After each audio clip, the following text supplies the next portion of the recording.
Capítulo 6. Al día siguiente de aquel en el que terminó de leer la carta, a las 9:30 de la tarde, tío Kurt se instaló en un cómodo sillón hamaca junto a mi cama y luego de permanecer pensativo unos minutos comenzó a narrarme su vida. Tal como te ocurre ahora a ti, una serie de extrañas coincidencias influyeron de manera determinante en los primeros años de mi vida. Para apreciar con mayor perspectiva esta aseveración, debo comenzar el relato muchos años antes de mi nacimiento, en el momento preciso en que mi padre, el barón Reinaldo von Suberman, viene al mundo, es decir, en el año 1894 en la ciudad de El Cairo, Egipto. Ese mismo año en Alejandría, a 130 kilómetros de El Cairo, nace también una persona que sería en mi vida más importante que ninguna otra. Me refiero a Rudolf Hess, cuyo natalicio ocurrió el 26 de abril de 1894. A pesar de las distancias entre ambas ciudades, mi padre y Rudolf Hess pronto se conocieron, pues los padres de Hess enviaron a este a estudiar al Liceo Francés de El Cairo, la escuela a la que concurría papá desde los 6 años hasta los 12. Compañeros de la infancia, estaban unidos por una tierna amistad que se consolidó con los años. Al finalizar los estudios primarios, tal como hacían muchos germanos acomodados con sus hijos, los dos fueron internados en el Evangelische Pädagogium de Godesberg am Rhein, ciudad distante 10 kilómetros de Bonn. Cuando ambos tenían 16 años, es decir, en 1910, se separan para seguir distintas carreras. Papá se matricula para el Instituto Politécnico de Berlín en la carrera de Ingeniería Industrial. Rudolf Hess viaja a Suiza, a la École Supérieure du Commerce en Neuchâtel, por imposición de su padre, rico exportador de Alejandría, quien deseaba iniciar al joven en el mundo del comercio. La intención de Rudolf era, dentro de lo posible, cursar el doctorado en matemáticas. La guerra de 1914 arruina todos los planes. Papá es reclamado por mi familia El Cairo, a donde regresa cuando estalla el conflicto y permanece allí definitivamente, pues al hacerse cargo del ingenio azucarero no podrá ya concluir sus estudios. Rudolf Hess, que solo permaneció un año en Suiza, se hallaba en Hamburgo, perfeccionándose en comercio exterior y no vaciló en alistarse en el primer regimiento de infantería de Baviera. Fue herido 2 veces, en 1916 y 1917, recibiendo la Cruz de Hierro por actos de heroísmo. En 1918 ingresa al recién formado Cuerpo Imperial del Aire, siendo instituido como piloto calificado pero sin intervenir en combates aéreos, pues en noviembre de 1918 se firma el armisticio y es desmovilizado. Vuelve a Egipto portador de una doble tristeza. Alemania derrotada, es despedazada por el Tratado de Versalles y sus padres han muerto durante la guerra. Los negocios familiares son atendidos por sus hermanos, el mayor Alfred, que es contador, y una hermana casada. Él no desea ocuparse del comercio y así lo hace saber. Piensa retornar a Alemania para estudiar, no ya matemáticas, sino historia o filosofía. El tiempo que pasa en Egipto lo dedica a buscar respuestas para tanta desdicha, respuestas que solo pueden dar los iniciados de las grandes sectas islámicas o gnósticas, de las que Alejandría en particular y Egipto en general es fértil semillero. Pero dejaré para otro día el relato de la corriente esotérica en la cual Rudolf Hess iba a ingresar en esos días de 1918 en Egipto, que lo llevaría junto a Adolf Hitler en 1920 y a Inglaterra en 1941. Continuaré con el desarrollo cronológico de los principales hechos que interesan a la historia y luego analizaremos estas cosas. Tío Kurt era por lo visto un narrador preciso que sabía lo que quería decir y no se apartaba de ello. Me daba cuenta que pasarían varios días hasta que completara sus recuerdos y esta perspectiva me regocijaba. En febrero de 1919, continuaba imperturbable tío Kurt, Rudolf Hess viajó a El Cairo para visitar a papá y a otro amigo, Omar Nautais. Se encontraron por primera vez luego de 6 años con la consiguiente alegría mutua y de mi madre, que también conocía a Rudolf de la niñez. Papá se había casado en 1917 y el 17 de noviembre de 1918 nací yo, por lo que en esa fecha, febrero de 1919, contaba con 3 meses de vida. Como aún no me habían bautizado, papá pidió a Rudolf que fuera mi padrino, a lo que éste accedió gustoso, pues amaba mucho a mis padres y deseaba brindarles una muestra de su afecto. La ceremonia se llevó a cabo en la iglesia luterana de El Cairo, una fresca mañana de febrero de 1919, el día 17 para ser exacto. Aquí tienes, Nefe, una primera coincidencia, decía tío Kurt en tono reflexivo, pues ese joven héroe de guerra de 25 años que me tomaba en sus brazos sería 15 años más tarde ministro de Estado de Alemania y el hombre de confianza del canciller Adolf Hitler. Su Stellvertreter o lugarteniente. En Egipto, como en todos los países extranjeros, la comunidad germana organizó para el entrenamiento de sus niños las Hitlerjugend, juventudes hitlerianas, con la supervisión velada de los agregados militares a la embajada alemana. Dentro de este movimiento figuraba un grupo junior llamado Jungvolk. Jungvolk, literalmente niños del pueblo, para niños de 10 a 15 años, al que ingresé a los 10 años, cuando aún cursaba los estudios primarios en el Colegio Alemán del Cairo.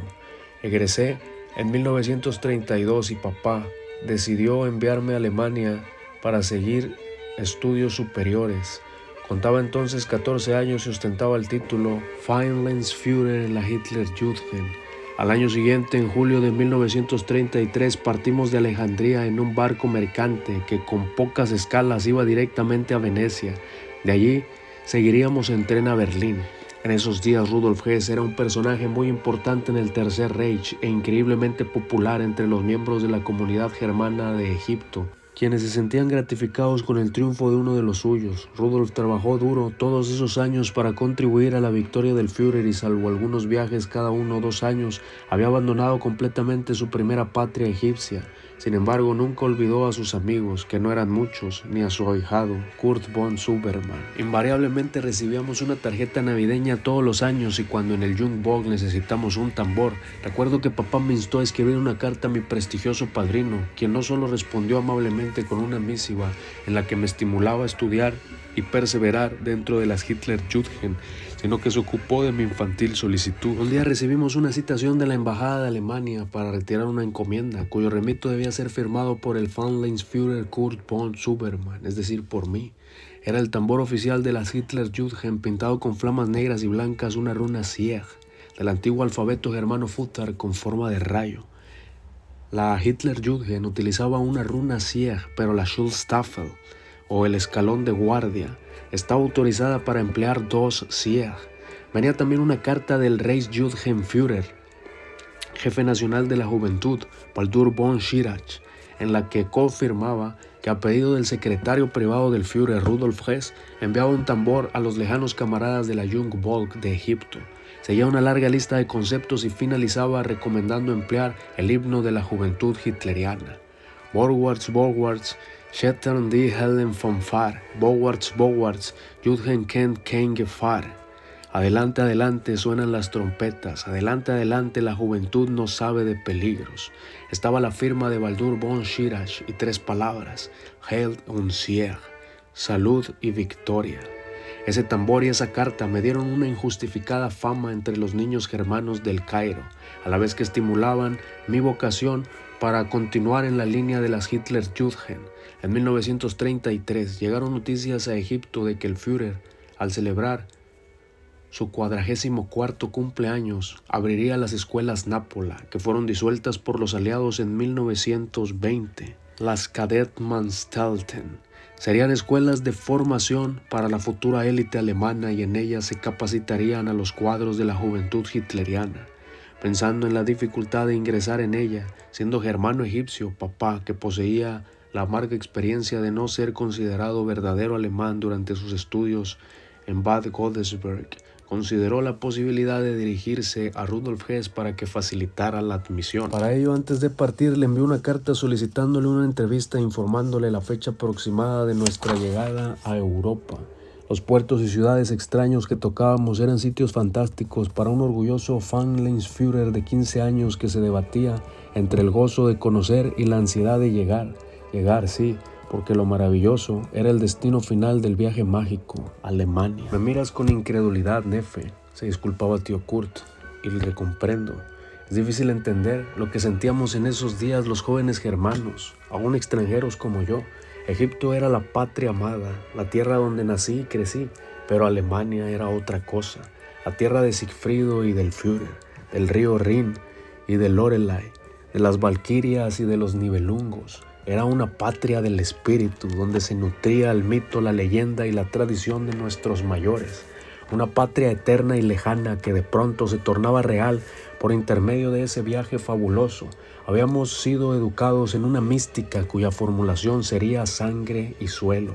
Orábamos en consecuencia.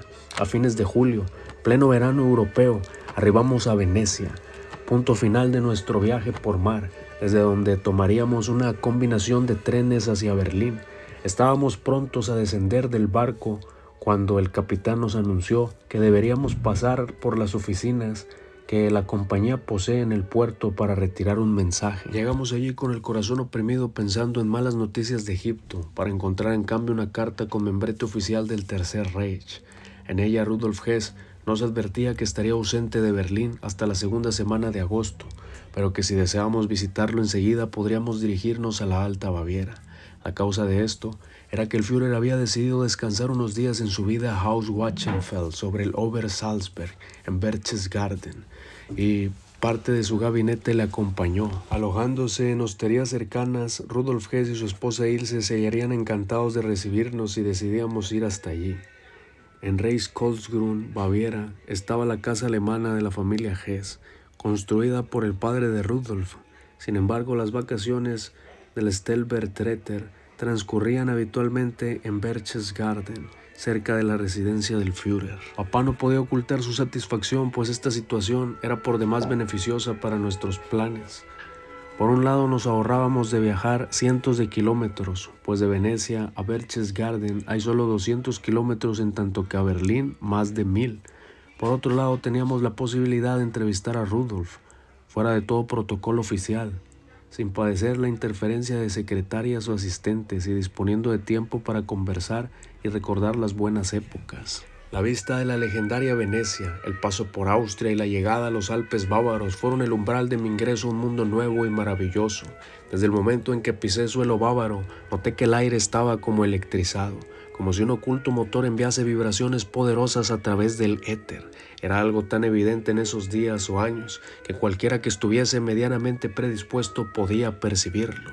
Esas vibraciones, que no se captaban con un órgano físico, llevaban al espíritu receptor un mensaje: Alemania despierta, Deutschland erwacht.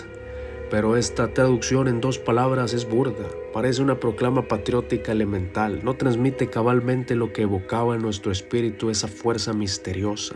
Trataré de explicarlo. Alemania despierta, decía, y quien escuchaba no pensaba en la Alemania geográfica, ni siquiera en el Tercer Reich, sino que se sentía claramente en otro mundo, sin fronteras, en una Alemania sin tiempo ni espacio, cuyos únicos límites eran justamente los fijados por esta misma vibración. Alemania concluiría solamente donde ya no se percibiera la vibración unificadora, pues ahora lo sabían todos. Alemania era también ese inmanente sonido inaudible llamado Volkswillen, vibración del pueblo. Alemania despierta, decía el mensaje trascendente, y Alemania, como el ave fénix, renacía de las cenizas de sus últimas derrotas, se convertía en el epicentro de una nueva Weltanschauung, concepción del mundo, ideología, en la que no tendrían lugar las infamias de la conspiración judía mundial y de la subversión marxista-leninista. La revolución parda traería un nuevo orden que solo admitiría en su élite dirigente la jerarquía del espíritu. Serían superiores quienes lo fueran realmente por sí mismos, sin importar ninguna otra condición. Esta perspectiva estimulaba la sana competencia, insulfaba nuevas esperanzas y alentaba a todos a compartir la aventura del despertar alemán. Y nadie debía dudar, pues el nuevo orden estaba garantizado, asegurado en su pureza por la figura del Führer, jefe, conductor. Sí, al fin Alemania tenía su Führer. Él era el verdadero artífice del nuevo orden, el jefe que conduciría al pueblo germano a la victoria. Corría el año 1933. Alemania despertaba. Adolf Hitler era el Führer.